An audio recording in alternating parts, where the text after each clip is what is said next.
What is up, my pickleball team? In today's video, we're gonna go over all things lobs. Are you tired of seeing lobs go over your head like you're just standing still and you don't know what to do about it? Well, I'm tired of seeing it online. So in today's video, we're gonna go over 3 things that are gonna help you crush those lobs, and your opponents are gonna stop doing it because you're hitting massive overheads back at them. The 3 things I wanna explain to you are: 1, shot recognition. We want to be able to tell early when we see that lob coming. The second thing is we want to talk about the proper footwork to get us in the right spot to hit that big overhead. And the third thing I want to talk about is that proper technique so we can maximize our power and crush those overheads so that they don't come back. Let's get into it right now.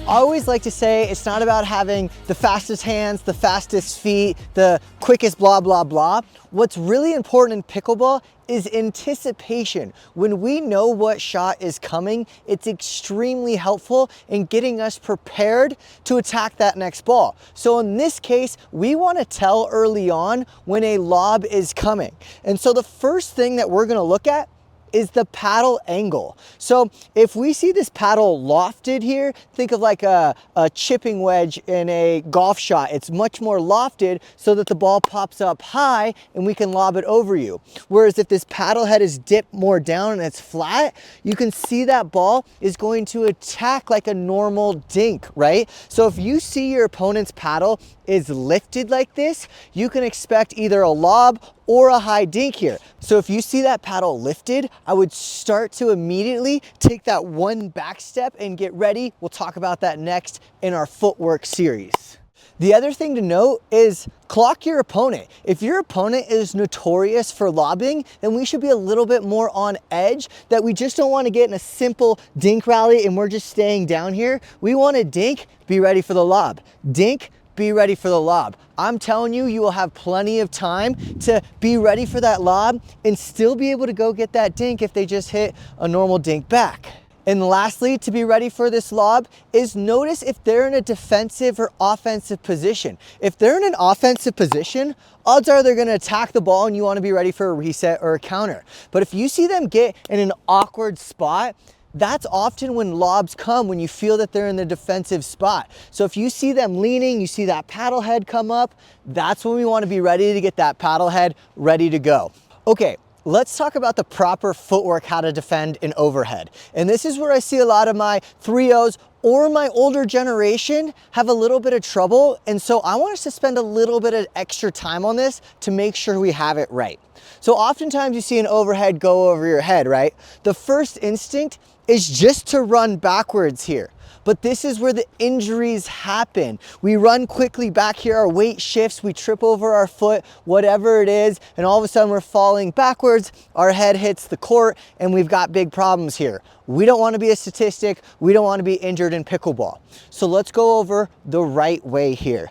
So as soon as you see that lob go up, no matter what, for this sake here, no matter what, I want you to drop that dominant foot. So for me, I'm right-handed. I'm going to drop that right foot no matter what. And then I'm going to start shuffling back sideways here. So you see I'm up here at the kitchen.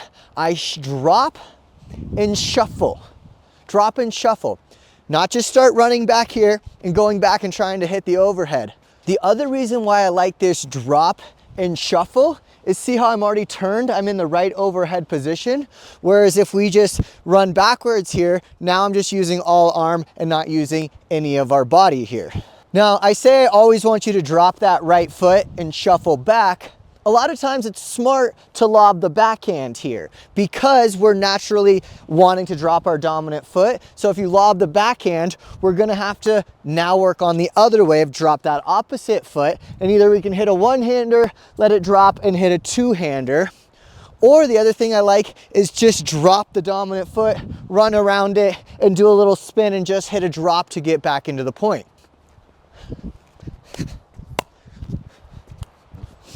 So that's an option when it goes to the backhand if you don't feel like you're comfortable enough to drive that overhead backhand.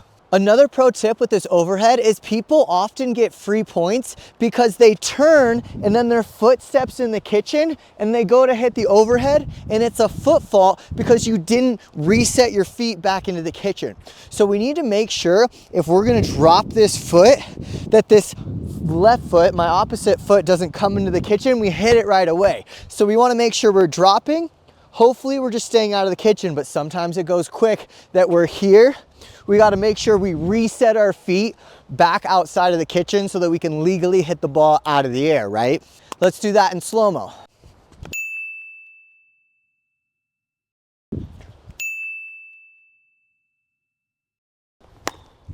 All right, team, you've done an awesome job of recognizing when a lob is coming. You've done an awesome job getting your footwork right. And now we're gonna talk about how to smack that overhead so it doesn't come back. I do just wanna take 1 second to let you know that my full-length pickleball guide is officially live and I've put so many hours into it. It is everything you could ever wanna know about pickleball, all in one condensed 18 module course, and I'd love for you to sign up, utilize my help, all for the price of a single pickleball paddle. So I'll see you guys there. But Troy, you can't serve overhead in pickleball. You're right. I'm just trying to give you an example of what your overhead should look like. And you'll notice if you play those high school tennis players in pickleball, they always have great overheads because they're pretty much just serving a tennis serve. It's the same concept, the same motion, the same stroke, everything just simplified into pickleball. So that's what I want to teach you right now. So first and foremost, let's just talk about the grip.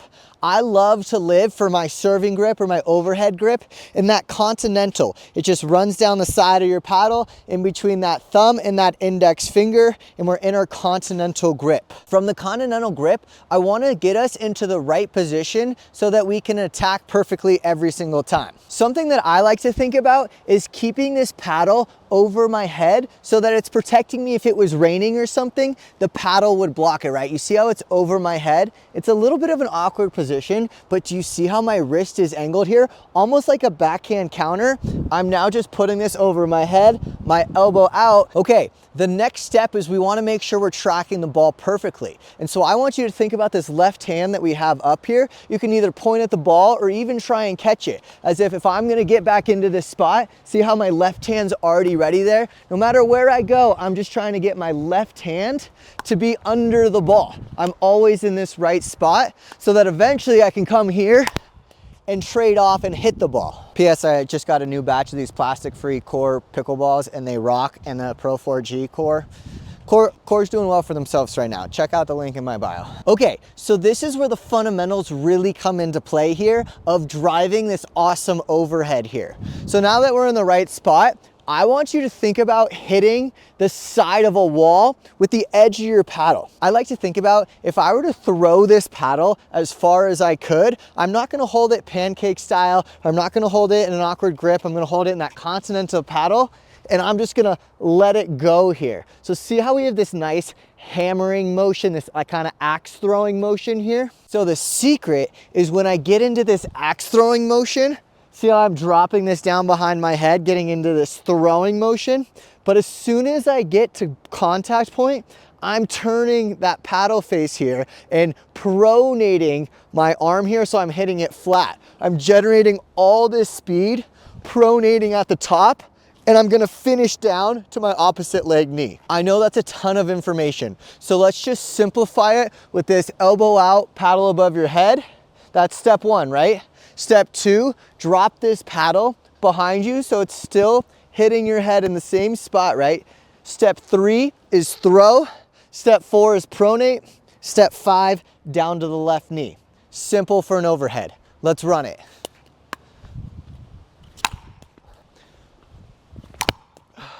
All right, now that you're hitting these massive overheads, the next thing is we want to get back up to the kitchen so that we can close out that next shot in case they get it back. We don't want to hit an overhead and just stop here and then they're able to capitalize on that court position because we're stuck back. So we want to hit this overhead and move back up to the kitchen for our next swinging volley or our next overhead if they do get it back. I know a lot of times we aren't fully confident in our overheads, but the three places I want you to aim for are down the line, down the middle, or a wide angle out wide. And even if you just stand here and get a couple balls, almost like a serving practice for tennis, but we're gonna do overhead practice. So we're trying to hit this ball down the line, down the middle, or a big angle out wide so that we can hit winners and have the ball not come back to us so we don't get stuck hitting 8 overheads in a row and then we dump one into the net, and we've all seen those people online before. And one way that I like to think about how to hit these specific spots on the court is it's just math of where we want this paddle angle, this paddle face to be, right? So if I want to hit this angle, I need my paddle face to be way out facing that way, right? Same thing if I want to go middle, the paddle face is going there, and same thing, I'm closing. See how the paddle face is now closed so I can get it out to my left. It's really just simple mathematics. Okay, so let's recap how we're gonna stop these lobs from killing us here. We are gonna have that shot recognition when we think a lob is coming. We are gonna drop the dominant leg and shuffle, and we're gonna get into that massive overhead position and hit the right angles so the ball doesn't come back. And remember, I teach all of this on my full-length pickleball guide, and Core Pickleball has been my #1 supporter, so I'd love if you showed them a little bit support. And also, if these are helpful, please feel free to subscribe and like, and I appreciate you following along this journey, and I hope we were able to get a little bit better at pickleball today.